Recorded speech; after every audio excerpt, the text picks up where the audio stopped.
আহ আজকে কি গরম পড়ছে, অনেক গরম পড়ছে আজকে, অনেক গরম পড়েছে আজকে।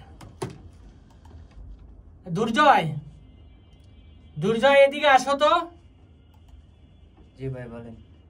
ওই একটা ঠান্ডা নিয়ে আসো তো, আজকে অনেক গরম পড়েছে।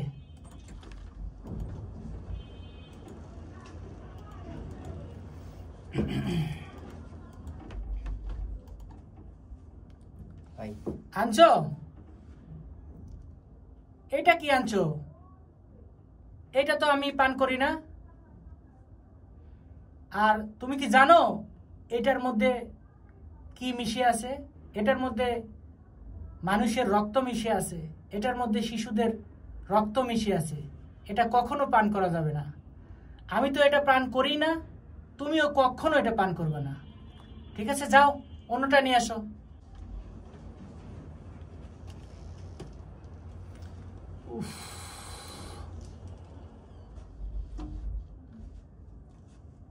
ভাই এটা আনছো?